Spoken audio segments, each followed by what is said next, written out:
इस वक्त जो ये इलेक्शन होने जा रहे हैं इस वक्त उसमें कौन सी पार्टी के जो कैंडिडेट हैं वो सर-ए-फ़हरिस्त होंगे। इलेक्शन हुए 2008 में।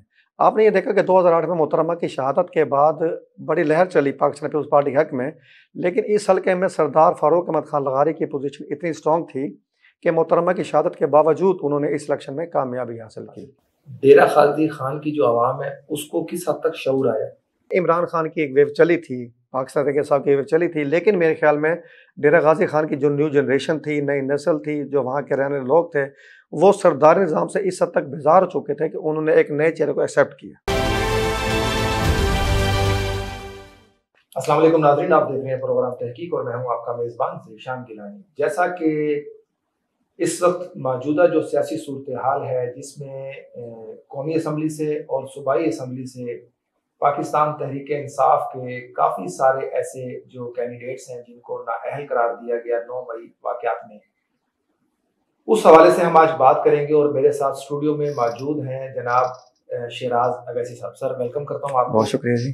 आप सियासत के ऊपर एक गहरी नज़र रखते हैं और आपका जो आपकी जो एनालिसिस है वो काफ़ी ज़्यादा लोग पसंद करते हैं और जानना चाहते हैं कि इस वक्त जो ये इलेक्शन होने जा रहे हैं इस वक्त उसमें कौन सी पार्टी के जो कैंडिडेट हैं वो सर-ए-फ़हरिस्त होंगे और किन किन को पार्टी टिकट जारी करेगी। इस हवाले से जो गहरी नज़र रखते हैं वैसे साहब, वैसे ये बताइए कि डेरा गाजी खान का NA 185 उसमें आप क्या देख रहे हैं इस वक्त? सियासी जो गहमा गहमी नजर आ रही है उसमें क्या आप कहेंगे इस वक्त मौजूदा सियासी सूरत हाल के ऊपर?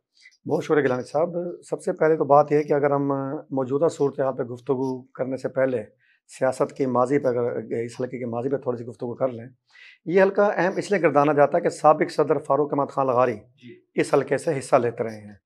और आप ये देखें कि जब तक वो पाकिस्तान पीपल्स पार्टी में शामिल थे तो वो नाकाबिल शिकस्त तस्वुर किए जाते थे और उन्होंने 90s में जब भी पाकिस्तान पीपल्स पार्टी के टिकट पर यहाँ से हिस्सा लिया उनको कामयाबी ही मिली और उनकी शक्ल में पाकिस्तान पीपल्स पार्टी एक मजबूत जमात की शक्ल में डेरा गाजी खान में यानी कि अपनी मौजूदगी को साबित करती थी।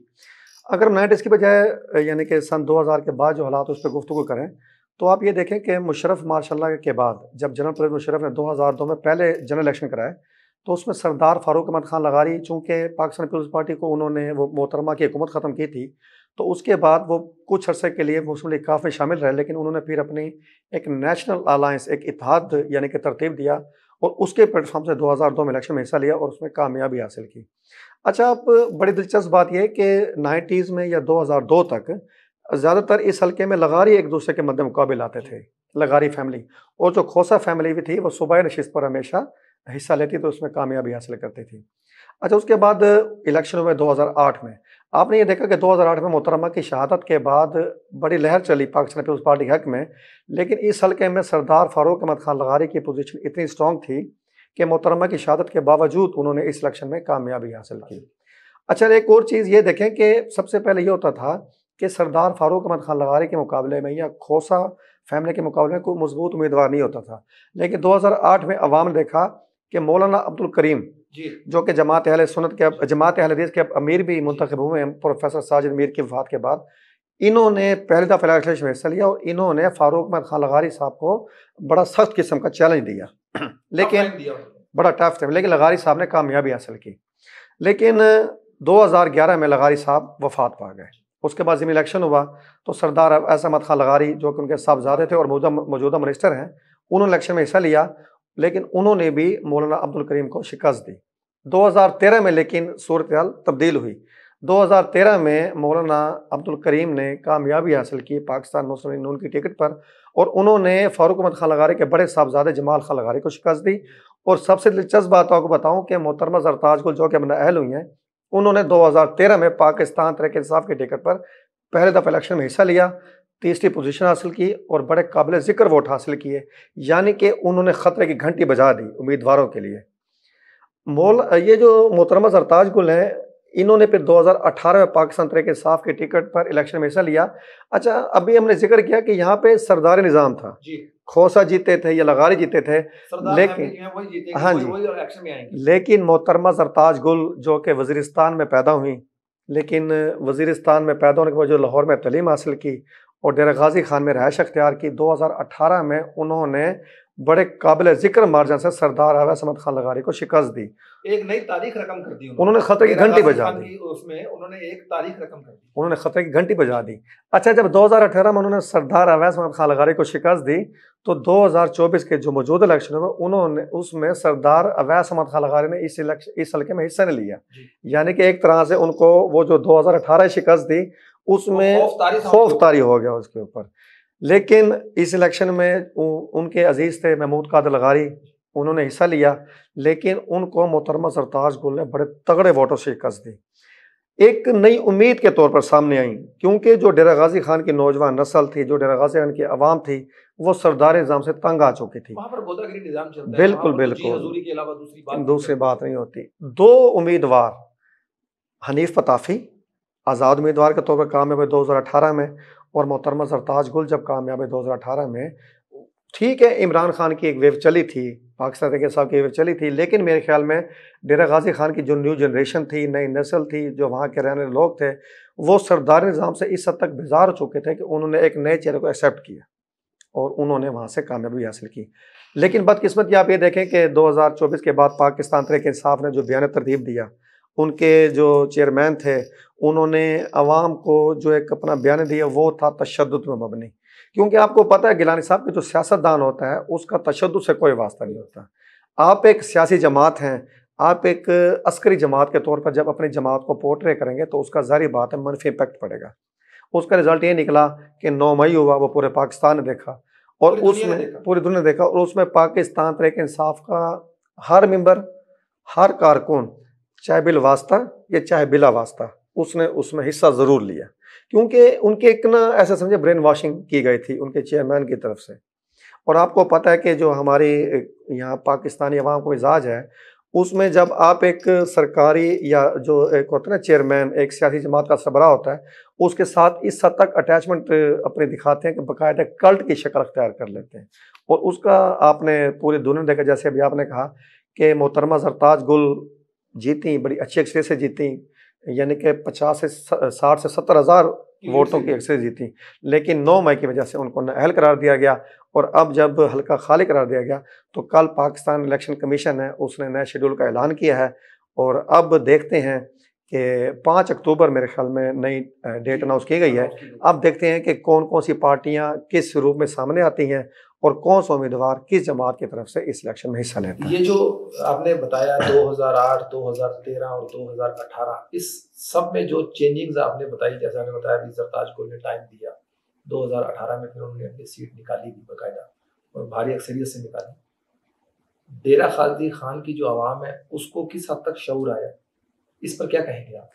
अच्छा देखिए सर, ये जो हमारी सियासत होती है इसमें हम अपने जो अवामी नुमाइंदा मुंतखब करते हैं उनको हम मुंतखब करते हैं अपने मसाइल को हल करने के लिए।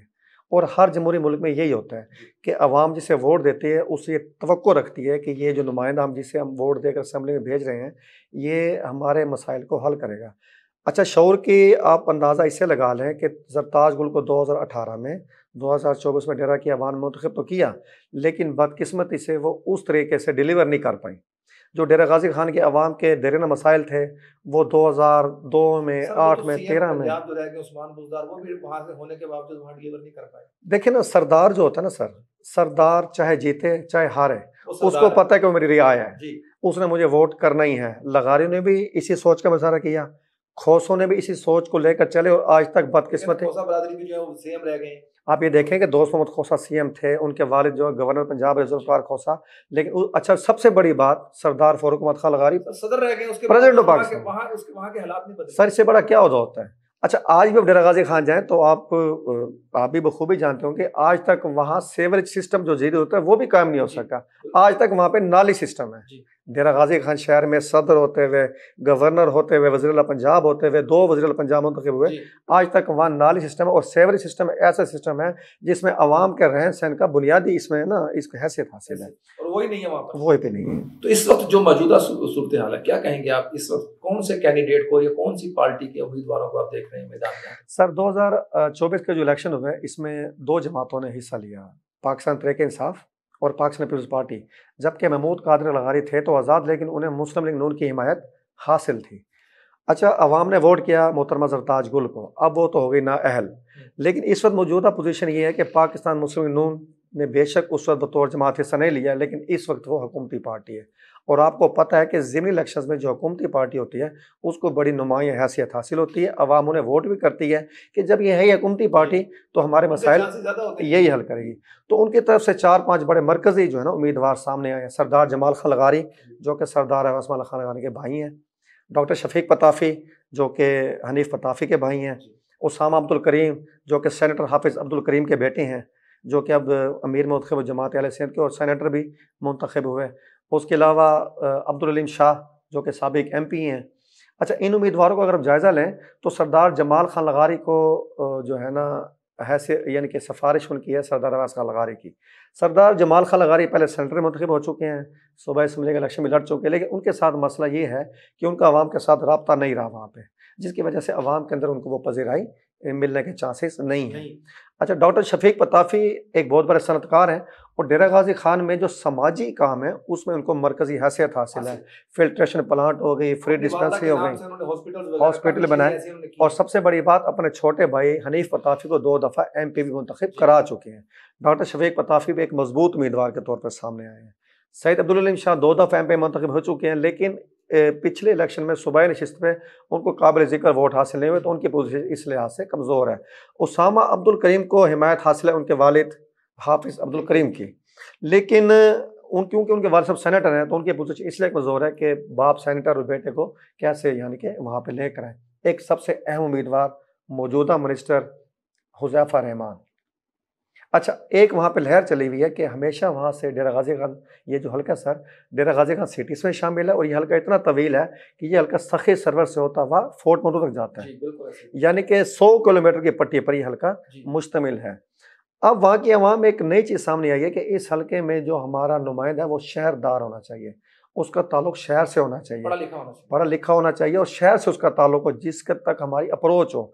सरदार अवैस खान लगारी चोटी ज़ीरी के, फारूक खान खोसा यारो खोसे के, यानी कि वो मज़ाफ़ात से थे। अब वहाँ की अवाम का एक मिजाज बन चुका है कि हमारा नुमाइंदा शहर से मुंतखब होना चाहिए और उस सिलसिले में दस्तरस में हो। उसामा अब्दुल करीम, अब्दुल अलीम शाह, हुज़ैफ़ा रहमान और डॉक्टर शफीक पताफ़ी, ये 4 उम्मीदवार हैं जिनका ताल्लुक शहर से है, उनका अवाम के साथ राब्ता अच्छा है। मेरे ख्याल में डॉक्टर शफीक पताफ़ी और हुज़ैफ़ा रहमान 2 ऐसे मजबूत उम्मीदवार हैं जिनमें से किसी एक को टिकट मिल सकती है अगर कोई बड़ा सरप्राइज़ ना हुआ पाकिस्तान मुस्लिम लीग नून की तरफ से। हुज़ैफ़ा रहमान मिनिस्टर होने के बावजूद 15 रोज़ा दौरे पे इस वक्त डेरा गाजी खान में है, लेकिन डॉक्टर शफीक पताफ़ी मजबूत सनतकार का पस मंज़र होते हुए, समाजी पस मंज़र होते हुए, हनीफ पताफ़ी के भाई होने के उससे उनको मजबूत हैसियत हासिल है। तो अगर तमाम उम्मीदवारों को जायज़ा लें तो ये 2 उम्मीदवार हैं डॉक्टर शफीक पताफ़ी और हुज़ैफ़ा रहमान, इन 2 में से किसी एक को टिकट मिलने के चांसेस ज़्यादा हैं। पीटीआई के हवाले से किसको टिकट देते हैं? पीटीआई की तरफ से मजबूत उम्मीदवार तो ज़रताज गुल थी, वो तो नए लोग इलेक्शन में हिस्सा नहीं ले सकती। उनकी फैमिली में भी कोई ऐसा मजबूत उम्मीदवार नहीं है जो उनकी जगह ले सके। लेकिन चूंकि इस वक्त वेव चली हुई है पाकिस्तान तहरीक इंसाफ की, लोग इमरान खान की शख्सियत को देख के वोट करते हैं, तो वहाँ पे वो जिस भी उम्मीदवार को लेकर आए तो अब वहाँ पे टफ टाइम दे सकता है। क्योंकि अगर हम ईमानदाराना जायज़ा लें तो अवाम की जो अक्सरियत है, ठीक है हुकूमती पार्टी है पाकिस्तान मुस्लिम लीग नून, लेकिन जो अवाम की अक्सरियत है वो इस वक्त उनके बयानी की वजह से और इमरान खान की करिश्माती शख्सियत की वजह से वो उनके साथ मुंसलिक है और सरप्राइज देने की पोजीशन में है। लेकिन एक और चीज़ कि खोसा फैमिली वो पिछले इलेक्शन में पाकिस्तान तहरीक इंसाफ की टिकट पर इलेक्शन में हिस्सा ले चुकी है। अगर खोसा फैमिली मुतहदा होकर यहाँ पे पाकिस्तान तहरीक इंसाफ के प्लेटफॉर्म से अपन उम्मीदवार लेकर आए तो वो हुकूमती पार्टी के उम्मीदवार को एक अच्छा खासा टफ टाइम दे सकता है। बहुत शुक्रिया अवैस साहब आपका। नाज़रीन, जैसा कि आपने देखा कि जो इलेक्शन होने जा रहा है डेरा गाजी खान NA 185 में, वहाँ पर उस हवाले से जो सियासी कैंडिडेट्स हैं, हमारे जो सियासी उम्मीदवार हैं, उनके हवाले से अवैस साहब ने हमें मुकम्मल एक तफसीली जो है वो जायज़ा अपना बताया कि वहाँ पर कौन कौन से कैंडिडेट्स जो हैं वो इस वक्त मजबूत कैंडिडेट हैं हुकूमती पार्टी की तरफ से, और पाकिस्तान तहरीक इंसाफ की जानिब से जो अभी वाज़ेह तौर पर कोई कैंडिडेट सामने नहीं आया। दूसरी जानिब मैं अपने नाज़रीन को ये भी बताता चलूँ कि शराज अवैसी साहब जो हैं वो बाकायदा तौर पर N न्यूज़ फैमिली को ज्वाइन कर चुके हैं और आप बहुत जल्द उनको उनके अपने program tea with Shiraz Owaisi में आप एन न्यूज़ HD की और एन पॉडकास्ट की स्क्रीन पर ना सिर्फ देखेंगे बल्कि मुख्तलिफ जो हमारे प्रोग्राम हैं उसमें सियासी हैं, समाजी हलकों के हवाले से हैं, जो हमारे स्टोरीज होती हैं, टॉप स्टोरीज होती हैं, उसमें भी आप देखेंगे। और उनके इस तमाम तर जो उनकी जो सहाफ़त को लेकर और दूसरी जानिब सियासी जो उनकी वाबस्तगी है उसको लेकर, उस तर्जिए को लेकर वो हमारे जो नाज़रीन हैं वो उन तक ज़रूर पहुँचेगा और वो उससे मुस्तफ़ीद होंगे। अपने मेज़बान ज़ीशान गिलानी को इजाज़त दीजिएगा। अगले प्रोग्राम तक अपना ख्याल रखिएगा। अल्लाह ने के बाद।